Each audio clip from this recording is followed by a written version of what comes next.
Drew Barrymore and Jimmy Fallon are dishing on how the Red Sox winning the World Series in 2004 threw their romantic comedy fever pitch a curveball. The original ending was the Red Sox lost because they hadn't won in 81 years, Barrymore said in a clip from an upcoming episode of her eponymous talk show.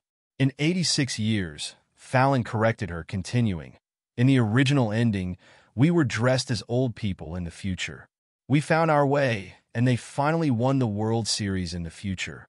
That would have been a fitting ending for a film that's equal parts romantic and sardonic." A jab at the dismal record of the home team Fallon's character is obsessed with, and a sweet closing testimony to the enduring power of love. But the Sox's runaway winning streak, which landed them the trophy, while the pair were shooting the film, forced a change of plans. Fallon continued that, "As we were filming This Is Baseball History, as we're filming this film, the Red Sox make it into the wild card, then they make it into the playoffs. It's the most magical year ever." The Red Sox ended up winning the World Series against the St. Louis Cardinals, the favored winners, who'd won 9 previous World Series during the span of the Sox's record-setting losing streak. The Sox's surprise when forced those behind fever pitch to drop the original ending. "We've just kind of recalibrated our timeline," Fox 2000 president Elizabeth Gabler told Entertainment Weekly in 2004. "We augmented our fairy tale.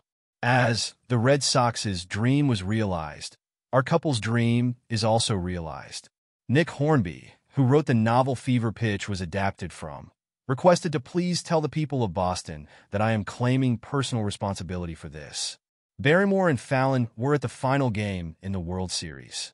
Barrymore explained that, "We happen to have cameras at every single one of these games."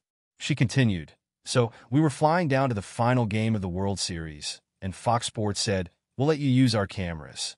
You guys cannot bring movie cameras to the finale.' By the way, my boyfriend at the time, the Strokes drummer Fabrizio Moretti, he is watching this series finale. He's watching the Red Sox, and there we are in the field kissing."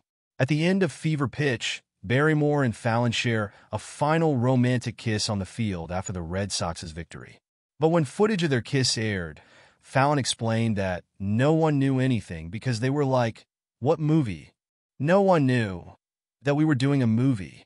He said they asked Fox to not air any of this footage because we're just going to use it in the film, and they go, "Yeah, sure." But then they're nervous, so they just cut to us kissing on the home plate. Barrymore cried. "We were on the mound." Fallon closed out by noting that the Red Sox hat he wore in the final scene, which ended up disgusting and has salt stains. That hat is in the Baseball Hall of Fame. Barrymore and Fallon's kiss did indeed make headlines at the time as a spontaneous demonstration of real love, not a scripted stunt that had been okayed by the MLB and Fox Sports. In a 2005 featurette included in the Fever Pitch home media release called The Curse, co-director Bobby Fairley explained that no one planned how the shoot would respond if the Red Sox actually won due to superstition. "Growing up with the Red Sox, you're afraid if you ever get ahead of yourself you're going to jinx them." He continued, "The Sox of course did win that game. They let us go on the field, and we took this footage that I don't know if anybody has ever gotten to see. It's a real blend between a great fictionalized story and reality." In 2015, Sox fans were able to watch Fever Pitch from the very place where it all happened, Fenway Park. The special screening was programmed to celebrate the film's 10th anniversary.